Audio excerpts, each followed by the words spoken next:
আমরা যদি cantilever beam with কাপলের একটা ম্যাথ দেখতে চাই, তাহলে সেটাকে আমরা আগে একটা ক্যান্টিলিভার বিম এঁকে নিই, যেটার বাম প্রান্তটা ফিক্স থাকতেছে। একটু জুম করে নিই।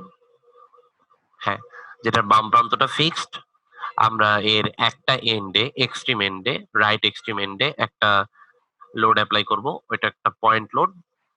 এই পয়েন্ট লোডের মানটা কত? এই পয়েন্ট লোডের মান হচ্ছে 200 পাউন্ড ফিট। Sorry, 200 pound.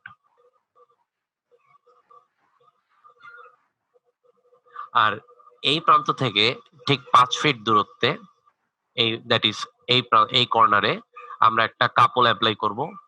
সে কাপলটা হচ্ছে একটা ক্লকওয়াইজ কাপল। এই ক্লকওয়াইজ কাপলটার মান হচ্ছে 400 পাউন্ড ফিট। এটা যেহেতু পাউন্ড এফপিএস ইউনিটে দেওয়া আছে, সে কারণে আমাদের এখানে মোমেন্টের ইউনিটটা হচ্ছে পাউন্ড ফিট। কেমন? ওকে। তাহলে 200 পাউন্ড যেহেতু এক্সট্রিম এন্ডে এপ্লাই করা আছে, তাহলে তার রিঅ্যাকশন ফোর্সটা আমার এই বরাবর কাজ করবে। যেহেতু আর কোনো ভার্টিক্যাল ফোর্স নাই, তাহলে আমার রিঅ্যাকশন ফোর্স এখানে কত দাঁড়াচ্ছে? রিঅ্যাকশন ফোর্স এর মান দাঁড়াচ্ছে 200 পাউন্ড।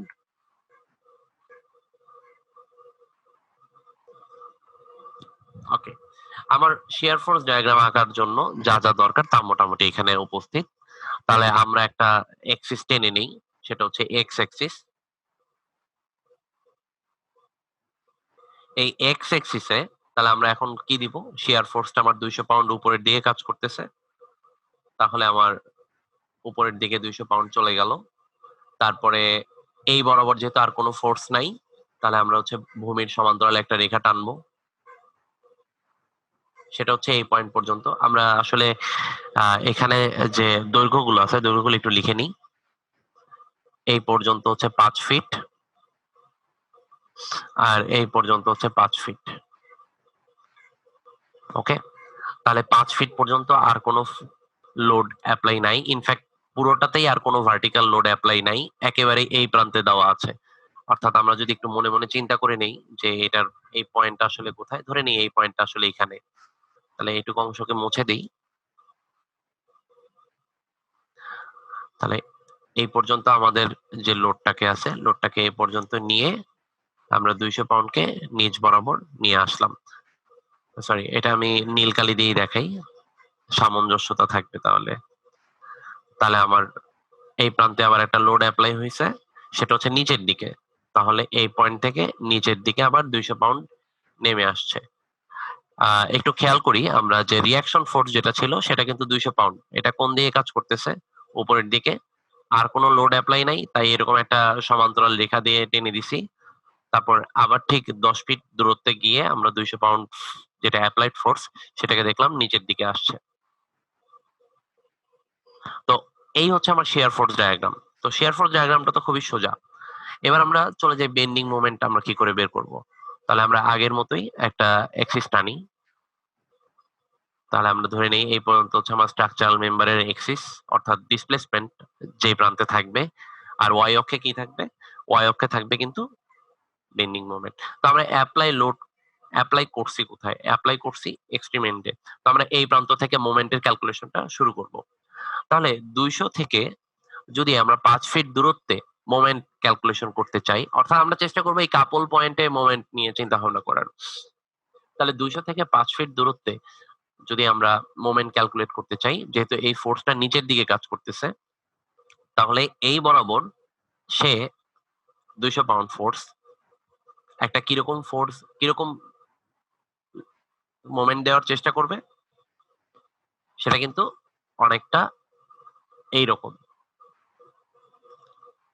তো এরকম মোমেন্ট মানে কি আসলে? আমরা যদি এই প্রান্তে 200 পাউন্ড ফোর্স দেই, তাহলে এই পয়েন্ট বরাবর আমরা কি ধরনের একটা মোমেন্ট পাচ্ছি?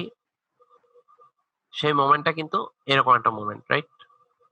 অর্থাৎ এই পয়েন্টে যদি মোমেন্ট চিন্তা করি, তাহলে আমার এটা হচ্ছে একটা ক্লকওয়াইজ মোমেন্টের মতো। তাহলে যেহেতু এই ফোর্সটা নিচের দিকে কাজ করতেছে আর একটা ক্লকওয়াইজ মোমেন্ট, তাহলে আমরা এই প্রান্তে এই ফোর্সটাকে, এটা একটা ট্রায়াঙ্গুলার সেকশন হবে। যেটা এই বরাবর নেমে আসবে 200 থেকে 5, 200 গুণন 5, এই মোমেন্টটা এই পয়েন্টে কত মোমেন্ট হবে সেটা কিন্তু 1000 পাউন্ড। তাহলে আমরা লিখি এই মানটা কত, 1000। এবারে আমরা যে এই পয়েন্টে যে মোমেন্ট অ্যাপ্লাই করা আছে, দ্যাট ইজ 400 পাউন্ড ফিট, সেটা কোন দিকে? সেটা কিন্তু এই মোমেন্টের বিপরীতে, রাইট? এইটা হচ্ছে অ্যান্টি ক্লকওয়াইজ একটা মোমেন্ট, আর এটা ছিল ক্লকওয়াইজ মোমেন্ট। তাহলে আমরা যদি অ্যান্টি ক্লকওয়াইজ মোমেন্টে, যেহেতু আমার এবার ফোর্সটা দেওয়া আছে রাইট এন্ডে, তো আমরা এই অ্যান্টি ক্লকওয়াইজ মোমেন্টটাকেই নিচের দিকে ধরে নিছি। সরি, ক্লকওয়াইজ মোমেন্টটাকেই নিচের দিকে ধরে নিছি। তাহলে অ্যান্টি ক্লকওয়াইজ মোমেন্টকে কি ধরে নিব? অ্যান্টি ক্লকওয়াইজ মোমেন্টটাকে ধরে নেব উপরের দিকে, অর্থাৎ পজিটিভ ওয়াই অ্যাক্সিসে। তাহলে সেটাকে, সেই ক্ষেত্রে আমরা কত লোড অ্যাপ্লাই করছি? 400 পাউন্ড ফিট। আর যেহেতু এখানে কোনো পয়েন্ট লোড নাই, সরাসরি কাপল দেওয়া আছে, তাহলে এটাকে এখানে কি হবে? একটা স্ট্রেট লাইন হবে। তাহলে এই পয়েন্ট থেকে একটা স্ট্রেট লাইন গেল, সেটা কতখানি যাবে? 400 ঘর যাবে, রাইট? তাহলে 1000 থেকে যদি 400 ঘর উপরে চলে যায়, এটা তো অ্যাকচুয়ালি মাইনাস 1000, আর এখানে প্লাস 400 হয়ে গেছে। তাহলে এই পর্যন্ত অ্যাকচুয়ালি কত দাঁড়াচ্ছে? এই পর্যন্ত কিন্তু দাঁড়াচ্ছে আমাদের মাইনাস 600, কারণ আমার কিন্তু 400 মাইনাস হয়ে গেছে, বা আমরা যদি বলতে চাই যে 400 প্লাস হয়ে গেছে মাইনাস 1000 এর সাথে। ওকে, তাহলে এই পর্যন্ত হচ্ছে মাইনাস 600। এবারে আমরা যদি আমাদের রাইট হ্যান্ডে যে ফোর্স দেওয়া আছে, যেটা রিঅ্যাকশন ফোর্স আর এ, আমার এই 200 যে লোডটা আছে সেটা এই পয়েন্টে কত মোমেন্ট দিচ্ছে? 200 ইন্টু 10, রাইট? আর সেটা নেগেটিভ, তাহলে মাইনাস 200 ইন্টু 10।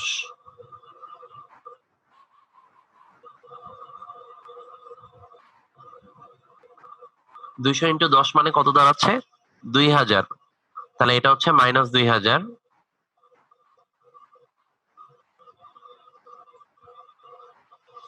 আবার এখানে আমার 400 পাউন্ড যেটা, সেটা কিন্তু পজিটিভ মান, তাহলে প্লাস 400।